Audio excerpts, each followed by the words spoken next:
Particle का जो movement होता है वो आर्बिट्री होता है, कहीं भी जा चले जाता है क्योंकि वो पॉइंट है, वो पॉइंट पार्टिकल। अब हम जीपी और एपी के कंबाइंड क्वेश्चन करेंगे जो कि मिसलेनियस एक्सरसाइज के सॉल्व एग्जांपल्स हैं और बहुत अच्छे क्वेश्चंस हैं। ये चार जो क्वेश्चन है मिसलेनियस में एग्जांपल, चार एग्जांपल है, चार में से एक एग्जाम में आता है, एक क्वेश्चन आता है पक्का, ठीक है। देखो जरा पहला क्वेश्चन ही बहुत अच्छा है। फर्स्ट एग्जांपल देखो, क्या एग्जांपल है, इफ पीएथ क्यूएथ आरएथ एंड एसएथ कितनी टर्म है, चार टर्म है, एपी की जीपी में है, मतलब एपी की चार टर्म जीपी में है, या ऐसा बोलो कि जीपी की चार टर्म एपी में। चार टर्म ली हमने कहीं से निकाल ली बीच बीच में से, वो किस में आ रही है, जीपी में आ रही है, लेकिन एक्चुअली किसकी टर्म है, वो एपी की है। तो हम लिखेंगे पीएथ टर्म का फॉर्मूला एपी के हिसाब से, तो पीएथ टर्म का फॉर्मूला होगा a plus p minus one into d. बोलो समझ आई बात। पीएथ टर्म, ऐसी क्यूएथ टर्म क्या होगा, a plus q minus one d, ठीक है। ऐसे ही ए आरएथ टर्म क्या होगा, a plus r minus one d, फिर a plus s minus one d. यहां तक कोई दिक्कत किसी को? एपी का काम खत्म, एपी ने ये काम करना है। ये चार टर्म किसमें, एपी में। अब ये टर्म एपी के साथ साथ किसमें, जीपी में। Now if the above terms, कौन सी terms, a p, a q, a r and a s are in GP, अगर ये टर्म जीपी में होंगी तो क्या होगा, इनकी कॉमन रेशो सेम होगी। अब कॉमन रेशो सेम करो इनकी, तो कॉमन रेशो क्या होगी, this implies that second term divided by first term will be equal to third term divided by second term will be equal to fourth term divided by, बोलो यही तो होता है, यही होती है जीपी। जीपी का मतलब है चार टर्म अगर जीपी में है तो इनकी कॉमन रेशो सेम होगी। एपी का फॉर्मूला है। अब मुझे ये देखना है कि प्रूव क्या करना है। प्रूव करने वाली बात पर तो ध्यान ही नहीं दिया हमने।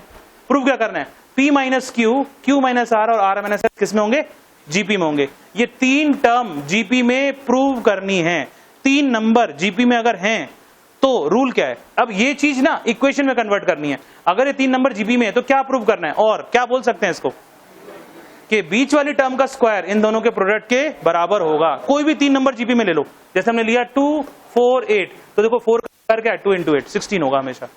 तो अगर तीन नंबर जीपी में प्रूव करने हैं, चार करने होंगे तो नहीं करना है ऐसा, अगर तीन नंबर जीपी में प्रूव करने हैं तो बीच वाले का स्क्वायर, क्यू माइनस आर का स्क्वायर क्या होना चाहिए, first term P minus q into, ये प्रूव करके लाना है मुझे। इसका मतलब क्वेश्चन में जो प्रूव करने वाला पार्ट है वो लैंग्वेज में लिखा है, उसको मैंने इक्वेशन में कन्वर्ट कर दिया। इसका मतलब जो मेरे पास, क्योंकि हम मैथ्स के अंदर इक्वेशंस में डील करते हैं, हम मैथ्स में लैंग्वेज में डील नहीं करते, तो इक्वेशन से इक्वेशन प्रूव करना आसान है, इक्वेशन से लैंग्वेज प्रूव नहीं हो सकती। तो इक्वेशन में कन्वर्ट कर लिया। अब मुझे ये लेके आना है इन दोनों की हेल्प से। अब जब इन दोनों की हेल्प से ये लेके आना है तो इसमें क्या चीज फालतू है जो हमें दिखाई दे रही है, ए फालतू है, डी फालतू है, इन सबको हटाना है, तभी तो आएगा क्यू आर पी एस ऐसे करके। तो ये रेशो आ गई मेरे पास, ठीक है। अब हम एक चीज सीखेंगे, बहुत इंपॉर्टेंट है, ध्यान से समझना। जो रेशो प्रोपोर्शन में बच्चे सीख के आते हैं, तुम लोगों ने पढ़ा नहीं है। मैंने रेशो ली 1/2 2/4, ये 1/2 एक रेशो है, 2/4 एक रेशो है, ये दोनों आपस में बराबर है, तो ये प्रोपोर्शन बन गया। क्या बन गया, प्रोपोर्शन। दो या दो से ज्यादा रेशोज अगर आपस में इक्वल हो जाएं तो क्या हो जाती है वो चीज, प्रोपोर्शन बोलते हैं उसको। ये 3/6 भी हो सकता है, प्रोपोर्शन है, समझ आई बात। तो प्रॉपर्टी क्या है, प्रॉपर्टी ये है, जैसे कंपोनेंट और डिविडेंड होता है, ऐसी एक और प्रॉपर्टी है। दो तीन प्रॉपर्टी होती है, इनको समझ लो आप लोग। अगर हम क्या करते हैं, देखो ध्यान से, न्यूमरेटर में डिनोमिनेटर जोड़ दें, ये तो कंपोनेंट और डिविडेंड हो गया, न्यूमरेटर माइनस, तो मैं क्या करने वाला हूं, मैं न्यूमरेटर में से न्यूमरेटर माइनस करने वाला हूं। मैं दो ही ले रहा हूं, दो रेशो को इक्वल करके बैठा हूं, तो न्यूमरेटर में से न्यूमरेटर माइनस कर दो, चलो क्या आएगा बताओ, 1 - 2, और डिनोमिनेटर में से डिनोमिनेटर माइनस कर दो, सॉल्व करो जरा, क्या आंसर आएगा, -1/- 2। कितना आंसर हो गया, वही आ रहा है कि नहीं आ रहा। इसका तो क्या होगा, बराबर होगा इसके। इसको मिटा देता हूं, बोलो समझ में आई बात। अगर न्यूमरेटर में से न्यूमरेटर माइनस कर दें और डिनोमिनेटर में से डिनोमिनेटर माइनस करते हैं तो रेशो चेंज नहीं होती है। प्लस कर दो, अब कर दो, बताओ आंसर क्या आएगा, रेशो चेंज नहीं होती है। ये प्रॉपर्टी है प्रोपोर्शन की। अगर दोनों को जोड़ दें, न्यूमरेटर को और डिनोमिनेटर को भी जोड़ दें तो आंसर वही आएगा, माइनस कर देंगे तब भी आंसर वही आएगा, ठीक है ना, मल्टीप्लाई करने पे नहीं आएगा। कंपोनेंटो डिविडेंडो से आ जाएगा, CND लगा दो आंसर आ जाएगा इसका सेम। ये प्रॉपर्टी ध्यान रखोगे, माइनस करने वाली प्लस करने वाली। अब देखो इधर मैं यहां पर, अब प्रॉब्लम क्या है, प्रॉब्लम ये कि मुझे मालूम है मुझे ए और डी को क्या करना है, एलिमिनेट करना है। और एलिमिनेट कैसे होंगे ए और डी, प्लस करके या माइनस करके, माइनस करके। तो प्रॉपर्टी कौन सी लगेगी इसमें, माइनस करने वाली, न्यूमरेटर में से न्यूमरेटर माइनस करेंगे। तो इसका मतलब मेरे पास कितनी पेयर है, एक ये, मेरे पास एक्चुअली दो पेयर बनेंगे, दो इसके साथ और दो इसके साथ, और वो रेशो आपस में क्या होंगी, बराबर होंगी। तो मैं यहां पर ये प्रॉपर्टी लगाने जा रहा हूं जो कि किताब में आपके डायरेक्ट लगी हुई है। तो बताओ क्या होगा, बोलो। A q minus a r divided by a q है, a q minus a r upon a p minus r minus a s upon a q minus a r. बोलो समझ में आई बात। ये इन्होंने डायरेक्ट लिख दिया है, इस बात इसको समझना पड़ेगा तुम लोगों को। मैं इसको ढंग से लिख देता हूं, A R minus a s upon a q minus a are. ये जो चीज यहां लगाई है समझना बहुत जरूरी था, नहीं तो डायरेक्ट क्या कर दिया ये, ठीक है। बाय यूजिंग द प्रपोर्शन हमने माइनस कर दिया है इन दोनों का और इन दोनों का, जो क्या होंगी आपस में इक्वली आएंगी सारी। अब वैल्यूज रख दो इसकी, रखो वैल्यू। ए क्यू की वैल्यू क्या है, ए क्यू की वैल्यू देखो ये रही, ए प्लस क्यू माइनस 1 डी। मैं ऐसा करता हूं मल्टीप्लाई भी कर देता हूं साथ में। तो ए क्यू की वैल्यू देखो क्या आएगी, a q, a plus multiply करो इसके अंदर q d minus d, minus a r, a r क्या है, a plus r d minus d divided by A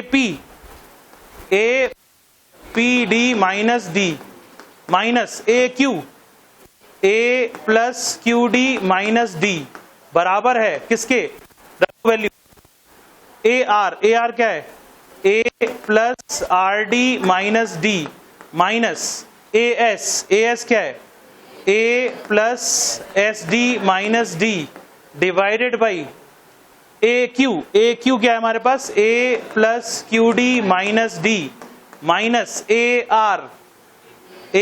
plus r d minus d. बोलो समझ में आई बात, वैल्यू रख दी हमने। अब इसको सॉल्व करो, माइनस करो, चलो बताओ क्या बचेगा, ए से ए कट गया, डी से डी कट गया, क्या बचा, Q d minus R D. क्या लिखूं यहां पे, Q d minus R D divided by, यहां क्या बचेगा, P d minus Q D. इधर क्या बचेगा राइट में, are d minus S D upon Q d minus R D. बताओ कॉमन लिख के आ रहा है, डी कॉमन लेके कट जाएगा, तो क्या बचेगा, q minus r upon p minus q is equal to r minus s upon q minus r. क्या करेंगे, क्रॉस मल्टीप्लाई, क्रॉस मल्टीप्लाई करो, क्या आएगा, क्यू माइनस आर का whole square is equal to p minus q into,